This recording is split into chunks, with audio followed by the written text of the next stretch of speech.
حضرات سے میری درخواست ہے کہ جس طرح سے جمعہ کا خطبہ امپورٹنٹ ہوتا ہے، یہ خطبہ بھی بہت ضروری ہوتا ہے۔ اگر یہ خطبہ ہی نہ ہو تو یہ نکاح نہیں ہو سکتا۔ اسلام میں اس نکاح میں پیپر ورک کی اتنی امپورٹنس نہیں ہے جتنی امپورٹنس اس خطبہ کی ہے۔ تو میری درخواست رہے گی آپ لوگوں سے کہ پوری توجہ کے ساتھ میں اس خطبے کو غور سے سنیں انشاءاللہ۔ ہمارے اسلام کی جتنی بھی محفلیں ہوتی ہیں ان کی آغاز میں قرآن مجید کی تلاوت ہوتی ہے۔ قرآن مجید کی تلاوت کے لیے میں سید ابراہیم علی جعفری کو دعوت دینا چاہوں گا کہ وہ قرآن مجید کی تلاوت سے اس پروگرام کا آغاز کریں۔ سید ابراہیم علی جعفری۔ اعوذ باللہ من الشیطان الرجیم، بسم اللہ الرحمن الرحیم۔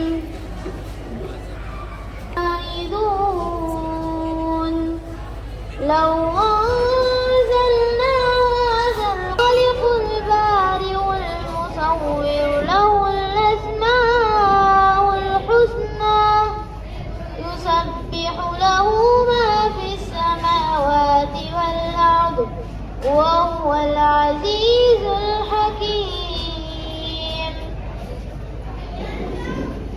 سبحان اللہ۔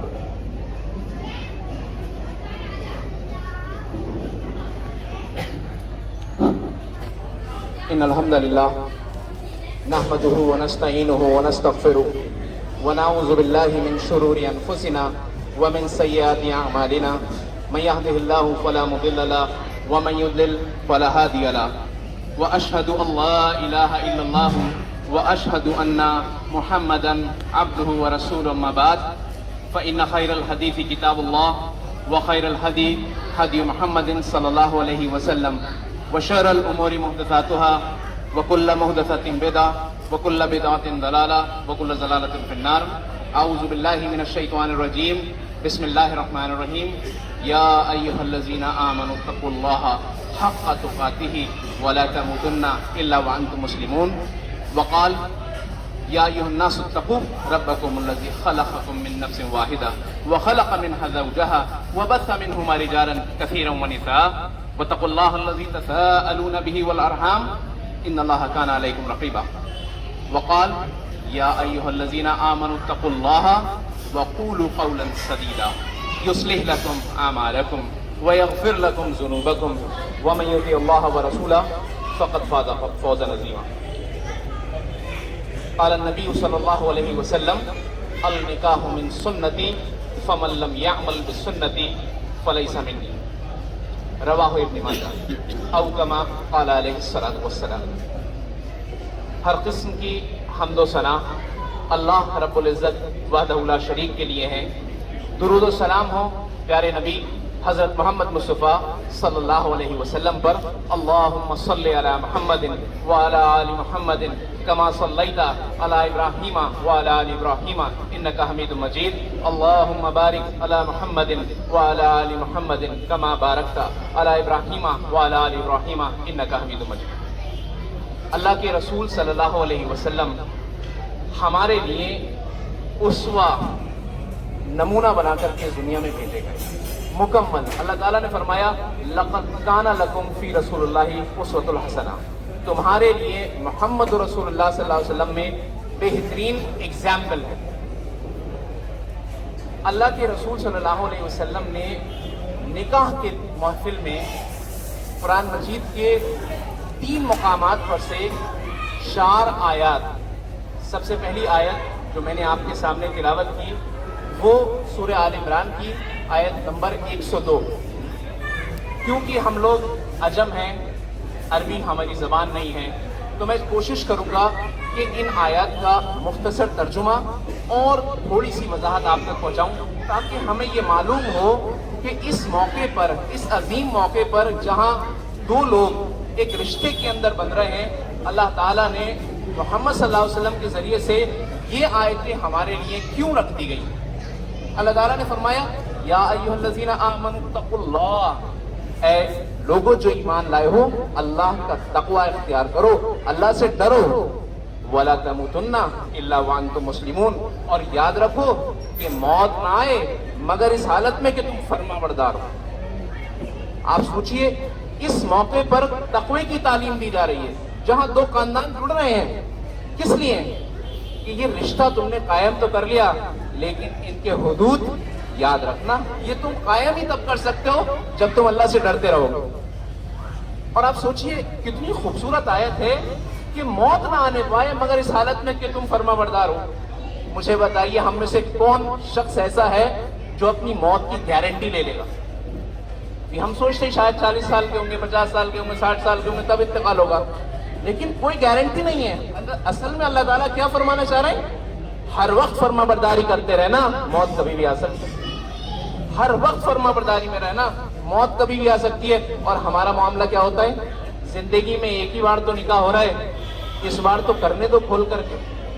اللہ تعالیٰ فرما رہے ہیں نہیں، ڈرتے رہو، ہر وقت موت کبھی بھی آ سکتی ہے۔ ہو سکتا ہے کہ جب تم شریعت کو اڑان رہے ہو، شریعت کے اصولوں کو توڑ رہے ہو، اس وقت میں تمہاری موت آ جائے، تو بتائیے وہ موت فرما برداری میں ہوگی نافرمانی میں ہوگی؟ یہ تعلیم دی جا رہی ہے۔ پھر دوسری آیت بہت خوبصورت، سورہ نساء کی سب سے پہلی آیت، اللہ تعالیٰ نے فرمایا یا ایھا الناس، پہلی آیت اللہ تعالیٰ نے کیا فرمائی؟ یا ایھا الذین آمنوا، اے لوگوں جو ایمان لائے ہو، یعنی مسلمانوں سے بات ہو رہی ہے۔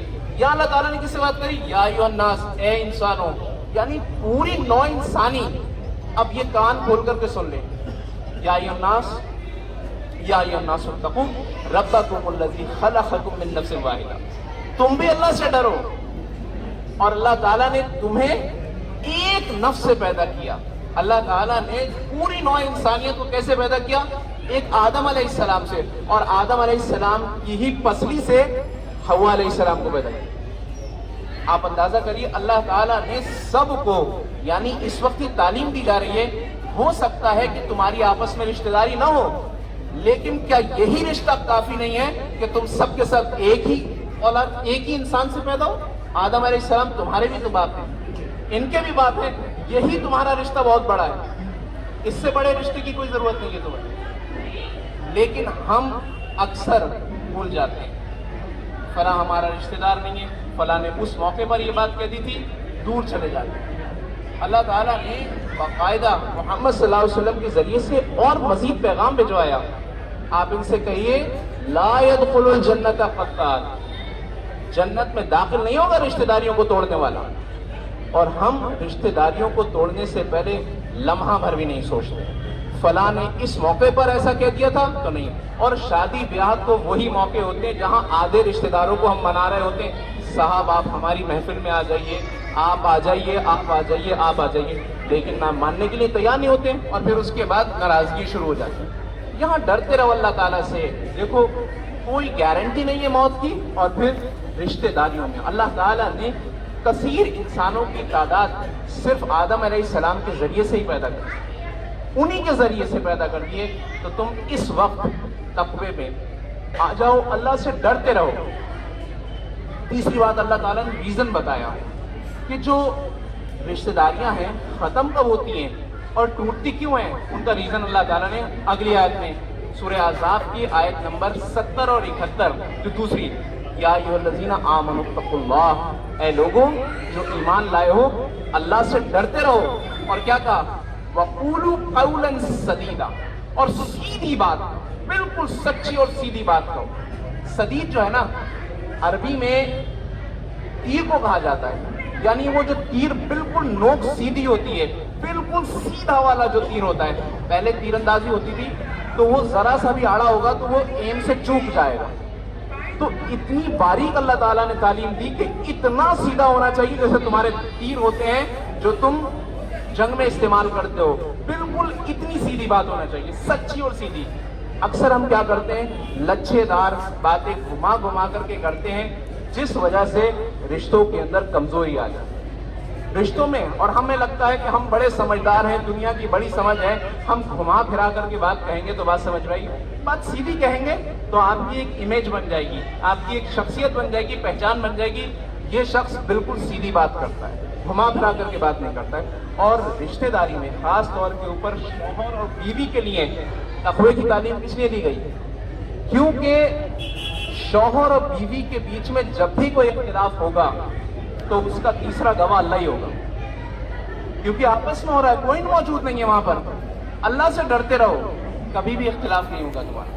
اگر تم اللہ سے ڈرتے رہو گے، حدوں کو پامال نہیں کرو گے تو تمہارے اندر اختلاف نہیں ہوگا. اور اختلاف کی بنیاد کیا بتائی؟ وَقُولُوا قَوْلًا سَدِيدًا، سیدھی بات نہ کہنے کی وجہ سے. اور رشتے ٹوٹ جاتے ہیں، خوبصورتی ختم ہو جاتی ہے ان کے اندر، ٹرسٹ ختم ہو جاتا ہے. فلاں تو جھوٹ ہی بولتا ہے، میرے شوہر جھوٹ بولتے ہیں، میری بیوی جھوٹ بولتی ہے. آپس میں ایک دوسرے سے بالکل سیدھی سچی بات کہیے. نتیجہ کیا ملے گا؟ وَأَعْمَالَكُمْ وَيَغْفِرْ لَكُمْ ذُنُوبَكُمْ. دو نتیجے اللہ تعالیٰ نے بتایا. اللہ تعالیٰ کیا کرے گا؟ تمہارے اعمالوں کی اصلاح بھی کر دے گا. کتنی خوبصورت بات ہے. تمہارے جو اعمال ہیں ان کی مرمت کر دے گا، ریپیئر کر دے گا. تمہارے اعمال بھی ٹھیک ہو جائیں گے. اور کیا ہوگا؟ وَيَغْفِرْ لَكُمْ ذُنُوبَكُمْ. تمہارے گناہوں کو بھی اللہ ڈھانپ لے گا. کتنی زبردست بات ہے. ہم یہ سمجھتے ہیں جھوٹ بولنا، مکاری کرنا، فریب کرنا بڑی امپورٹنٹ بات ہے، بہت کامیابی ہو جاتی ہے اس سے. لیکن اللہ تعالیٰ نے ایسی عظیم تعلیم ایسے موقع پر دی کہ انہی وجہ سے تمہارے اندر کمی آ جاتی ہے. اور اس کے بعد کیا بتایا کہ اگر تم فرما برداری کرتے رہو گے، اللہ اور اس کے رسول کی بات مانتے رہو گے تو تم کامیاب ہو جاؤ گے. اور اصل کامیابی کیا ہے؟ اللہ تعالیٰ نے فرمایا فَمَنْ زُحْزِحَ عَنِ النَّارِ وَأُدْخِلَ الْجَنَّةَ فَقَدْ فَازَ. جو آگ سے بچ گیا اور جنت میں داخل کر دیا گیا، یہ کامیابی. دنیا میں مال اور دولت، بینک بیلنس، جو آپ کے پاس بڑی کار اور گاڑی اور سب کچھ اکٹھا ہو جائے، اللہ کی نظر میں اس کی حیثیت کچھ نہیں. اللہ تعالیٰ کی نظر میں کیا ہے؟ یہ ایمان اگر تم بچا کر کے لے جاؤ گے تو جنت میں اگر تم چلے گئے، یہ اصل کامیابی. اور جنت کی نعمتیں اللہ تعالیٰ نے وہ کچھ رکھی ہوئی ہیں جس کے بارے میں ہم سوچ بھی نہیں سکتے. حالانکہ خطبہ مسنونہ میں جو میں نے آیت تلاوت کی تھی وہی خطبہ ہو چکا تھا، اس میں نکاح مکمل ہو جاتا ہے. نکاح کا دوسرا سٹیپ جو ہوتا ہے وہ ہے ایجاب و قبول. یعنی دولہا سے ساری کنڈیشنز بتائی جاتی ہیں اور اس کے بعد دلہن سے پہلے پرمیشن لے لی جاتی ہے کہ آپ کیا تیار ہیں ریڈی کے لیے. تو یہ نکاح شاید میں سمجھتا ہوں شہر میں چند نکاحوں میں سے ایسا ہوگا جہاں میں قاضی کی حیثیت سے خود جا کر کے پرمیشن لے کر کے آیا، کیونکہ میری بھانجی ہی ہوتی ہے، تو میں جا کر کے خود پرمیشن لے کر کے آیا کیا آپ نکاح کے لیے تیار ہیں. میری موجودگی میں پرمیشن لی گئی اور اسی وقت میں ایک اور اس موقع پر میں نے اصلاح کی. اکثر یہ ہوتا ہے ہمارے یہاں وکیل ولی کی موجودگی میں والد کے ہوتے ہوئے بھی ہم دوسرے لوگوں کو تلاش کرتے ہیں، جبکہ سب سے پہلا وکیل یا ولی جو ہوتا ہے وہ والد ہے. والد ہی تو بیٹی کی اجازت دے گا کہ میری بیٹی سے آپ نکاح کر لیجئے. اس کے ہوتے ہوئے دوسروں کو بنا لیا جاتا ہے. تو میں نے یہ کوشش کی کہ میں بتاؤں کہ آپ والد ہیں تو آپ ہی اس میں ولی بنیے. تو الحمدللہ اس نکاح کے اندر والد کو ہی ولی بنایا گیا، جو عام طور پہ نہیں دیکھا جاتا ہے. دوسرا، گواہوں میں کسی کو بھی شامل کر لیا جاتا ہے، لیکن گواہ کے لیے کوشش یہ کرنا چاہیے کہ جو آپ کے بھائی ہیں، ماموں ہیں، وہ لوگ کیوں نہیں بن جاتے ہیں گواہ. تو اس میں دوسری اصلاح میں نے یہ کی کہ میں نے بھائی کو، جو دکھنے میں نابالغ ہیں لیکن الحمدللہ بالغ بھی ہو چکے ہیں، تو 19 ایئرس کے ہیں، ان سے میں نے کہا کہ آپ گواہ بھی بنیے، تاکہ آپ کی موجودگی میں پریزنس میں آپ کے کیا آپ کی بہن نے پرمیشن دی تھی نکاح کے لیے، تو الحمدللہ وہ دوسرے ایک گواہ بنے. دوسرے جو سگے ماموں ہیں ان کو بھی میں نے گواہ بنایا. تو الحمدللہ یہ چند چیزیں ایسی ہیں جو ہمارے معاشرے میں ایسا ہو گیا ہے کہ اسلام میں نکاح کو صرف ایک فارمیلٹی سمجھ لیا ہے. حالانکہ یہ فارمیلٹی نہیں ہے، یہ ایک امپورٹنٹ حصہ ہے جس کے بغیر نکاح مکمل نہیں ہو سکتا. ہم سمجھتے ہیں شاید پیپر ورک امپورٹنٹ ہے، پیپر ورک امپورٹنٹ ہے کچھ حد تک، لیکن نکاح کا خطبہ اور نکاح کی یہ محفل سب سے زیادہ امپورٹنٹ. آگے بڑھتے ہیں. اس نکاح کے تعلق سے کچھ بہت امپورٹنٹ باتیں ہیں جو میں آپ تک پہنچانا چاہتا تھا. شاید آپ کے تمام کے علم میں ہوگا کیونکہ دونوں خاندان آپس میں رشتہ داری میں بھی بندھے ہوئے ہیں. یہ نکاح شہر میں ہونے والے عام نکاحوں سے تھوڑا مختلف ہے اس اعتبار سے کیونکہ اس نکاح میں رخصتی ابھی نہیں ہے. رخصتی میں تھوڑی تاخیر رکھی گئی ہے کنہی وجہوں سے. تو وہ کچھ وقت کے بعد انشاءاللہ رخصتی ہو جائے گی۔ اکثر یہ دیکھا گیا ہے ہمارے معاشرے میں رشتہ لگا دیا جاتا ہے اور انگیجمنٹ ہو جاتی ہے، طے کر دی جاتی ہے بات چیت، اور اس کے بعد لڑکا اور لڑکی آپس میں ایک دوسرے سے بات چیت کرنے کی کوشش کرتے ہیں اور پھر حدوں کو پار کر جاتے ہیں اور بات کہاں سے کہاں تک پہنچ جاتی ہے۔ اس کے گواہ آپ تمام لوگ موجود ہیں۔ یہ چیزوں کو روکنے کے لیے میں سمجھتا ہوں نکاح کر دینا بہت بہترین سولوشن ہے۔ اگر نکاح ہو جائے گا تو دونوں ایک دوسرے کے لیے حلال ہے، اب وہ اس سے بات کوئی پریشانی کی بات نہیں۔ تو یہ میں سمجھتا ہوں قابل مبارک بات ہے جو یہاں پر نکاح کرنے والے لڑکی کے گھر والے بھی اور لڑکے کے گھر والے بھی واقعی میں ایک سمجھ بوجھ کا فیصلہ کیا، الحمدللہ۔ تو اس پر بہت زیادہ مبارکباد ان کی۔ دوسری ایک بہت امپورٹنٹ بات اور بہترین بات اس نکاح میں یہ بھی ہے کہ جب میں نے پوچھا کہ آپ کا مہر کتنا ہے تو مجھے بتایا گیا کہ یہ تقریباً 1 لاکھ کی رقم ہے جو گولڈ کے فارم میں گفٹ کے طور کے اوپر شوہر بیوی کو ادا کریں گے، اور 2 قسم سے مہر ادا ہوتے ہیں، معجل اور غیر معجل، یعنی اسی وقت دے دیں گے یا پھر بعد میں دیے جائیں گے۔ تو اس میں الحمدللہ پہلے ہی ادا کر دیے جائیں گے، یعنی غیر معجل نہیں ہے، اسی وقت معجل ادا کر دیے جائیں گے، اسی وقت دے دیے جائیں گے۔ تو الحمدللہ یہ طریقہ ہمیں صحابہ اکرام میں کثرت سے ملتا ہے، یہ زیادہ پسندیدہ ہے، حالانکہ وہ بھی جائز ہے، وہ بھی کیا جا سکتا ہے، لیکن اکثر کیا ہوتا ہے کہ اس میں اتنی تاخیر ہوتی ہے تو اکثر لوگ کیا کرتے ہیں، معاف کر دیجیے، وہ لڑکی بیچاری کیا کرے گی، اس کو معافی کرنا ہے۔ لیکن یہاں پر کیا ہے کہ پہلے سے اس کو ایڈوانس میں دے دیا جائے گا، وہ اس کی پراپرٹی ہے، وہ اس کا جیسا چاہے استعمال کرے۔ تو اور مسلمانوں کو اس کے اوپر بدنام بھی کیا جاتا ہے کہ اسلام میں عورتوں کے حقوق نہیں ہیں، حالانکہ اسلام میں جہیز نام کی کوئی چیز نہیں ہے، مہر الٹا لڑکا دیتا ہے لڑکی کو۔ ہمیں افسوس کی بات ہے اسلام کی تعلیم ہی نہیں پتہ ہے، اور لڑکی مہر کتنے بھی طے کر سکتی ہے، لڑکی کو پوری چھوٹ ہے۔ باقاعدہ ہے عمر رضی اللہ عنہ کے دور کے اندر ایک مسئلہ اٹھا، لوگوں نے کمپلینٹ کی کہ لڑکیاں بہت زیادہ مہر رکھ رہی ہیں، تو ہم ایسا کرتے ہیں کہ نکاح نہیں کریں گے، اس میں آپ کچھ اصلاح کر دیجئے۔ تو عمر رضی اللہ عنہ نے ساری عورتوں کو جمع کیا اور کہا کہ میں نے ایسا سنا ہے اس طریقے سے، تو میں امیر المومنین کی حیثیت سے نکاح کا اماؤنٹ فکس کر رہا ہوں، مہر کی رقم فکس کر رہا ہوں کہ اس سے زیادہ نہیں دیا جائے گا۔ تو وہاں سے پیچھے سے ایک بوڑھی عورت کھڑے ہو کر کے کہتی ہے کہ عمر تم کون ہوتے ہو فکس کرنے والے، جب اللہ اور اس کے رسول نے کوئی فکس نہیں کیا۔ تو عمر رضی اللہ عنہ نے اس پر اللہ کا شکر ادا کیا کہ آج ایک بوڑھی عورت نے مجھے دین سکھایا۔ تو آپ اندازہ کیجئے کہ اسلام کی تعلیم بالکل کلیئر ہے، کوئی اس کے اندر اتنا سا بھی پن پوائنٹ بھی نہیں کر سکتا، کوئی چینج نہیں کر سکتا۔ اللہ اور اس کے رسول نے جو شریعت ہمیں دے دی اس کے اندر کوئی چینجز نہیں ہو سکتے۔ تو الحمدللہ یہ نکاح مکمل ہوا۔ اس میں ایک بات کہہ کر کے انشاءاللہ میں ایجاب و قبول کی طرف بڑھوں گا کہ آپ لوگوں کا میں نے تھوڑا وقت تو زیادہ لے لیا، لیکن یہی اصل میں ہماری زندگی کا مقصد ہونا چاہیے کہ جہاں پر بھی ہمیں موقع ملے اصلاح کی چند بات کہہ دیں۔ مسلمانوں نے اچھائی کی بات کو کہنا بند کر دیا، اسی وجہ سے مسلمان پریشان ہیں۔ آج ہمیں جو ٹیچر بنا کر کے اللہ تعالیٰ نے دنیا میں بھیجا تھا، آج ہم دوسروں سے تہذیب لے رہے ہیں، یہ ہماری سب سے بڑی ہلاکت کا سبب ہے۔ تو اس کا بہت خیال رکھا جائے۔ دعا کے کلمات ہم اکثر دیکھتے ہیں کہ لوگ آخر میں دعا کرتے ہیں اور بہت لمبی کرتے ہیں دعائیں۔ اللہ کے رسول صلی اللہ علیہ وسلم نے بھی شادی شدہ جوڑے کو ایک خوبصورت الفاظ سے دعا دی، اور میں آج چاہوں گا کہ ہم انہی الفاظ میں مدبر کو اور ہونے والی دلہن کو انہی الفاظ میں دعائی کلمات کہیں۔ میں دعا پڑھوں گا، آپ میرے ساتھ پڑھائیے انشاءاللہ۔ سنن ابو داؤد کی ایک حدیث کے حساب سے اللہ کے رسول صلی اللہ علیہ وسلم نے فرمایا کہ نکاح کرنے کے بعد لڑکے اور لڑکی کو ان دعاؤں سے نوازا۔ بارک اللہ لکا، آپ میرے ساتھ کہیے انشاءاللہ، بارک اللہ لکا وبارک علیکا وبارك عليك وجمع بینکما فی خیر۔ وجمع بينكم في الخير۔ میرا یہ عقیدہ ہے کہ ان الفاظ سے زیادہ بہتر میرے پاس کوئی الفاظ نہیں ہے، اللہ کے رسول صلی اللہ علیہ وسلم کے الفاظ سے بہتر کہ میں دعا سے پاؤں۔ نکاح مکمل ہو گیا، جزاک اللہ۔